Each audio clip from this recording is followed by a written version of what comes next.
Tu LS1 necesita un turbo. Tu LS1 necesita un turbo.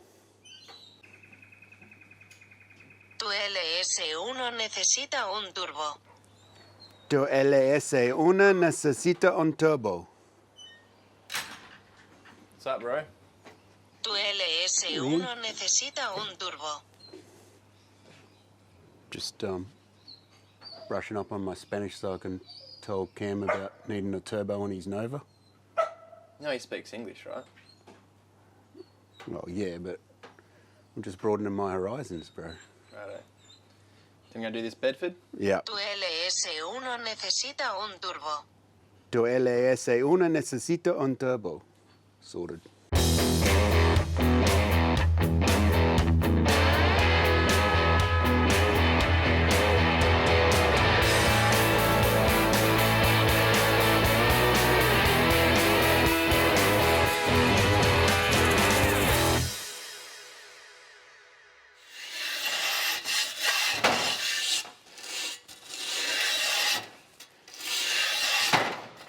So what's happening today, Al? What's going on? Got to finish welding up the manifold. Matt's welder at home's only 200 amps, so it's struggling to do this thick plenum area. So we're going to use the Miller. It's like a 320 amp three-phase, so it's a bit more appropriate for the job. Aluminium's like a massive heat sink, so you put heat into it and it dissipates it right through the job and out into the atmosphere. So you've got to keep up the power when you're doing stuff like this, and it does require a fair bit. That turned out pretty cool, eh? It turned out nice. Yeah, it looks all right. Well, what's happening today then? Suppose we can start on that, the cold side popping then, eh? Yeah, once we got this on, we can then put the throttle on and then do the cold side and that sort of thing. So it's a fair bit of work. Sweet as usual. Nice.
That's why you welded it, not me.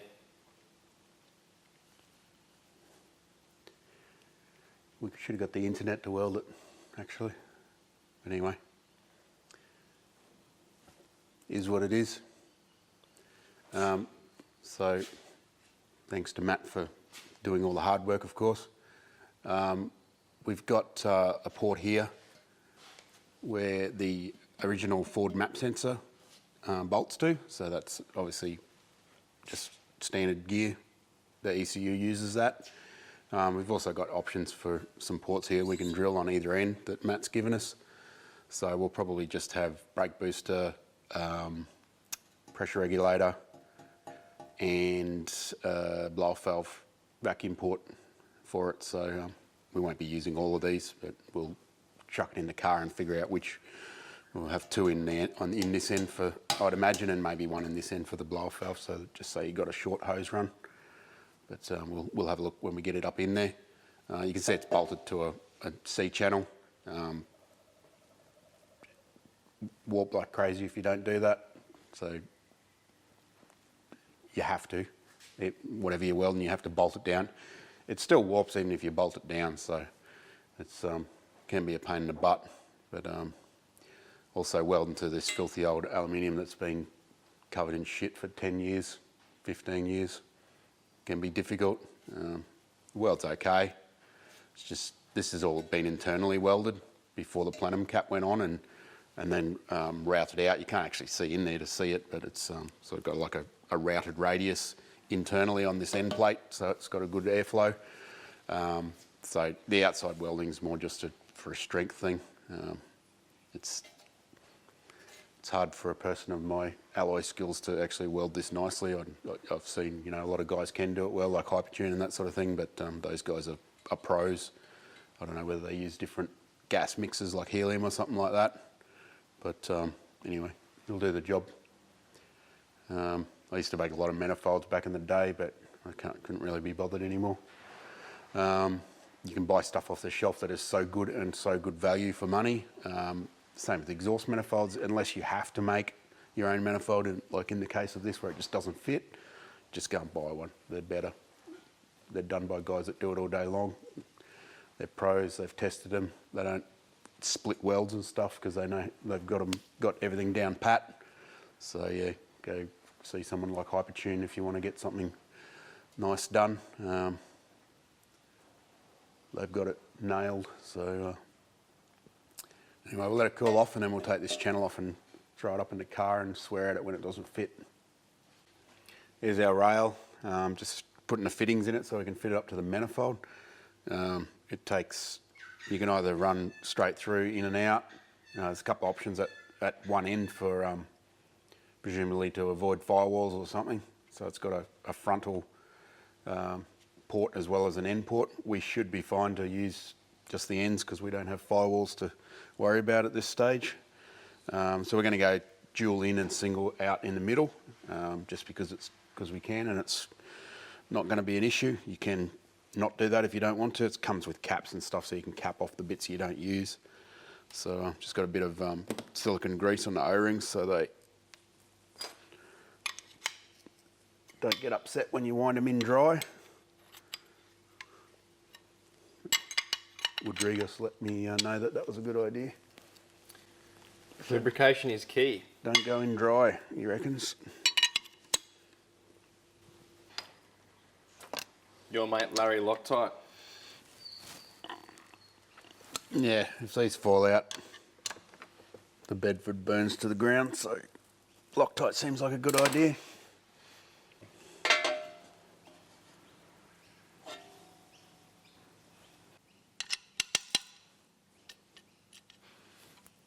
You what, mate?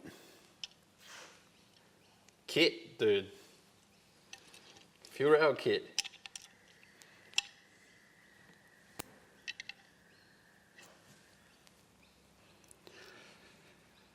Wow. Maybe I'm missing something here. Like brain cells. It's all right. It's all right. You just weren't applying yourself, Alan. No. Not going to work, eh? Sometimes people just don't think things through, do they? Maybe I should read the instructions.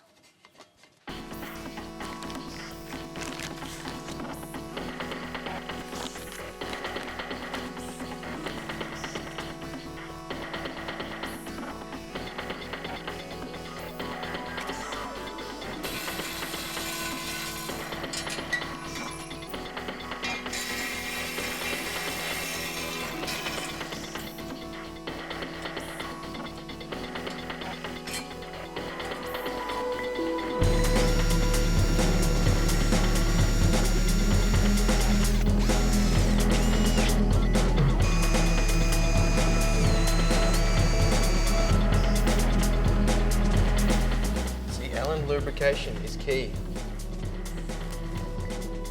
I told you.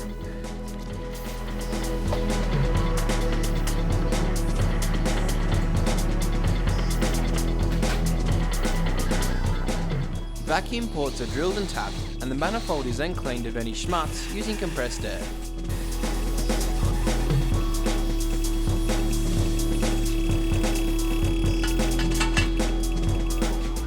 Those studs will work a bit better, eh? Yeah. the fuel rail mounting sorted using some studs, Al installs some 1650cc injectors.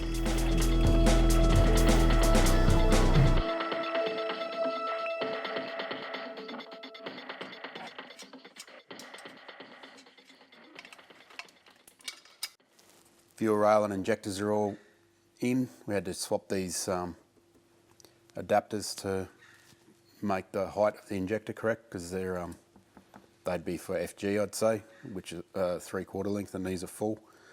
So I had a spare set stashed away, so that's all good. Fits good. Fuel rails look simple, but if you're going to go through and make your own rails or something like that, or buy one, make sure that these brackets that hold the thing on are of the highest quality and very strong, because this rail has a lot of opposing pressure against it. It's got fuel pressure that's trying to blow it off from one end, and it's got boost pressure that's trying to push it out from the other end if it's a turbo car. So these brackets have to be very strong. These ones are really good. They're a sort of CNC thing, so it's stiff, although it's a little bit dodgy in the design, but we fixed that with some studs. I've seen cars with just like tabs of like 3mm aluminium holding the fuel rails on, and they will blow off. Like it's super important unless you want your car burnt to the ground. So keep in mind that there's a lot of stuff going on here. There's fuel pressure and also boost pressure, and they're all trying to blow it to bits. So make sure it's good quality.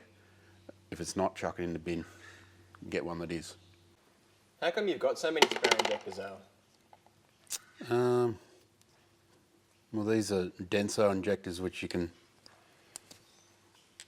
take the top off and turn them from 200cc into 700cc injectors, so I just hang on to them.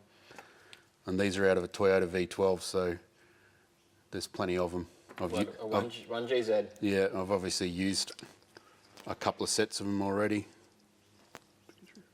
Got 5 left over. No, 6. I've used half of them.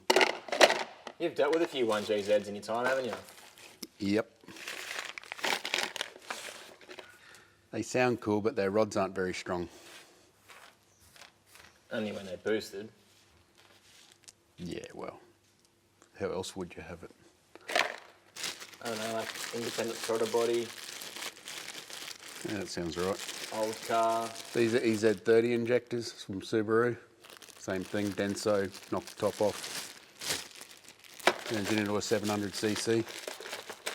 Good spray pattern, works perfect. I hope this fits in the car, Why would it not? because it's a Bedford with a Barra in it and nothing fits. Isn't that why we cut the floor out? Not for that, that was for this. One way to find out. Maybe we can just have fuel lines coming through the cabin.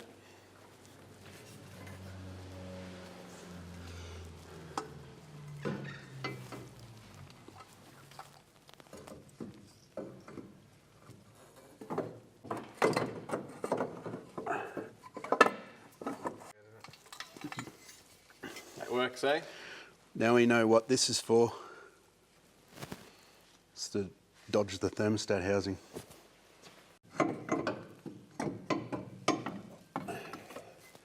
What are you, Bedford?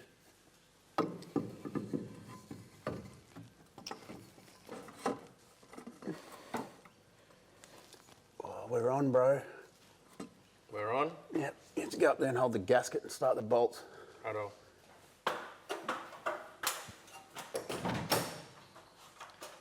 What the hell? What? Schlaft gut.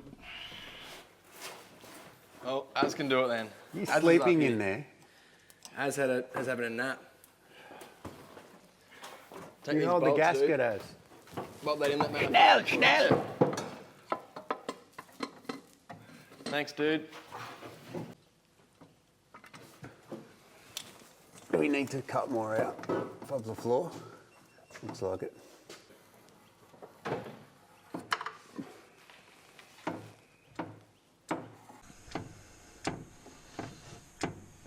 More clearancing, Al. Yep.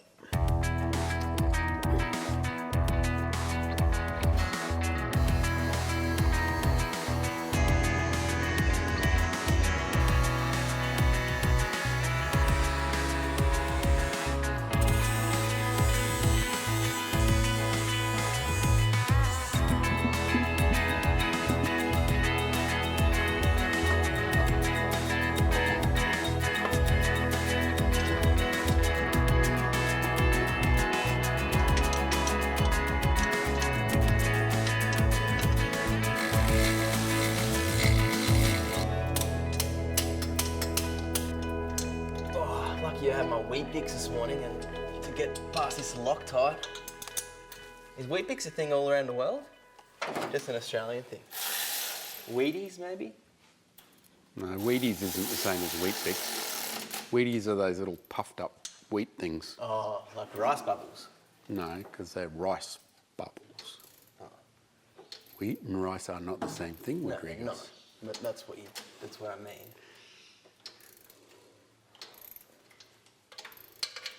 Wonder how many Americans have tried Vegemite. I love Vegemite. So do I. Vegemite and cheese on toast. That's what one of my kids lives on. Oh, so good. Vegemite, cheese and tomato on toast. Bit of salt and pepper. I need that spanner. You don't have to convince me, bro. Woody. Yo. Oh, Az speaks English. I've just been nodding and gesturing so far. 10mm spanner is universal language. The manifold and throttle body are bolted on, so we can start on the cold side intercooler piping using some 3-inch alloy pipe and a couple of silicon bends.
What's going on here, Woody? Start clearancing the heat shield on the exhaust manifold so that the hot side intercooler pipe can slip in and out after we remove the radiator and condenser fans. Sounds easy. That's the effort you have to do to get the intercooler pipe out. But it's better than it being two pieces, supposedly anyway.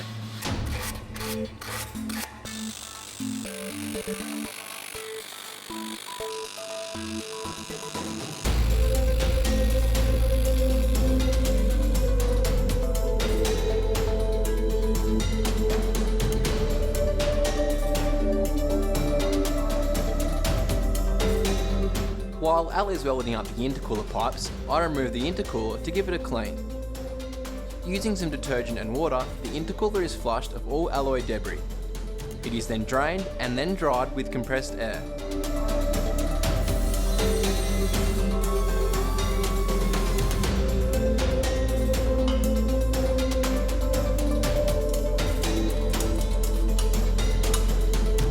All the intercooler pipes are all welded up, ready to go back in. Got the GFB SV50 blow-off valve on there, ready to go for Millsy's wife. Now we've just got to sort out this radiator. As we pointed out in a couple of episodes ago, this is pretty much pointing straight at the firewall or whatever you want to call it in this van. So we're just going to chop it off and move it over to here where it's going to line up better. We've also got a new thermostat top, which is thanks to people on the YouTube comments advising us that an early Falcon single overhead cam engine, one bolts straight on and faces forward, so I got one of those. It has a bleed outlet on it, which I've just welded up because it doesn't need it in this application, so that's ready to go on. So we just got to chop all this up, bolt that on, and then sort of figure out some patterns for some radiator hoses and go into town and try and find some hoses that might fit and just make it work.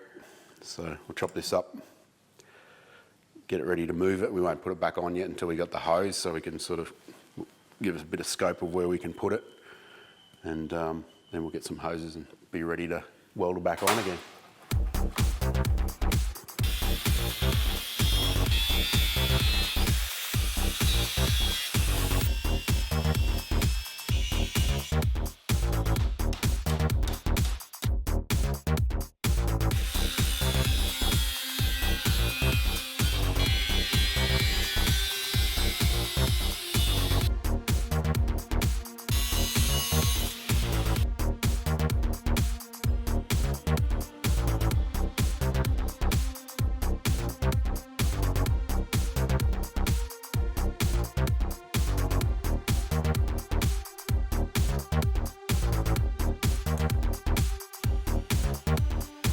The compressor housing is removed to allow for 2 holes to be drilled and tapped so that barb fittings can be installed.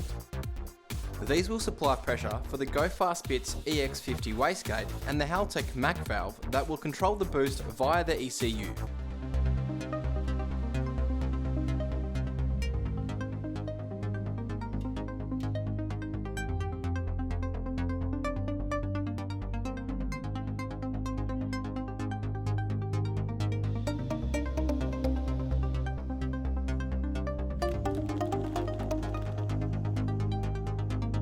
Az from Dunning-Kruger Motorsport gives me a hand painting the intercooler flat black as Millsy requested.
Can you tell me why we've got a hoist yet I'm rolling around on the ground? The lulls. It's fine up here. What hose is that you using there, Al? It's my shit box.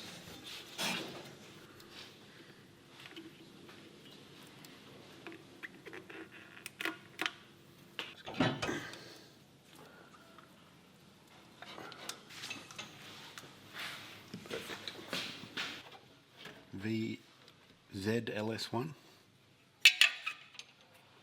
Why would you have a VZLS1 top radiator hose laying around? You never know when you might need one.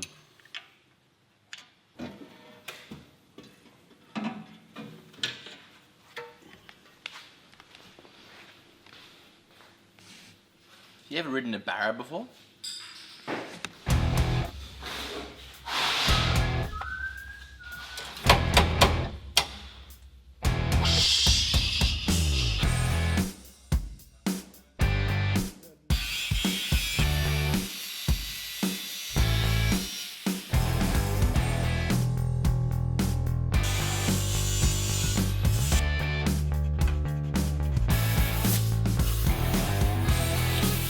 With the hoses sorted, Al modifies the top tank on the radiator so the outlet is moved to the opposite side. Al is also adding a -6 AN fitting for the coolant return line from the turbo and a 1/2 inch MPT bung for the heater return line.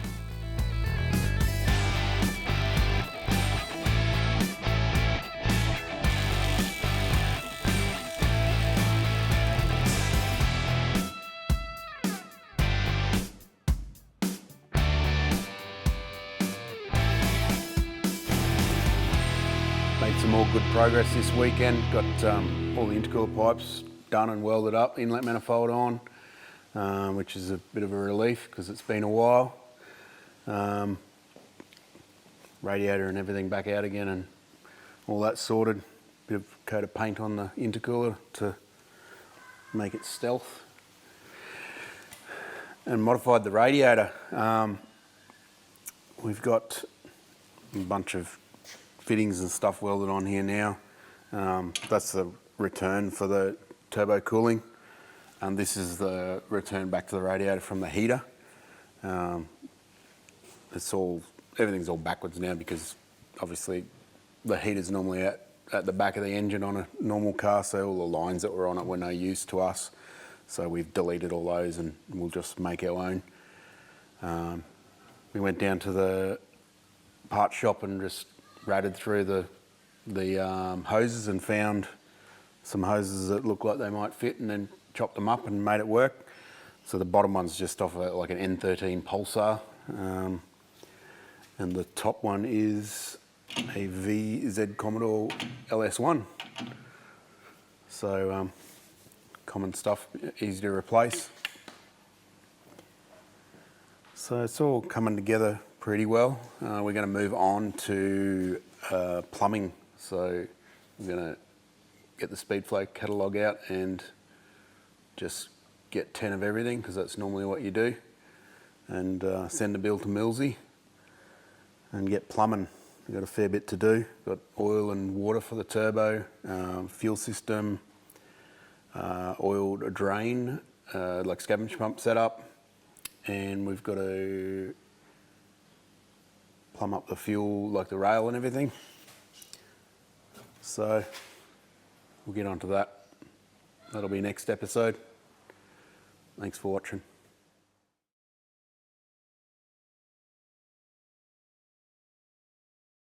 Get the hose on further. You grab the camera. You're the lube specialist. Yeah. I told you, bro. Lubrication is key. How do you like that? You're the worst, eh? Not gonna use this.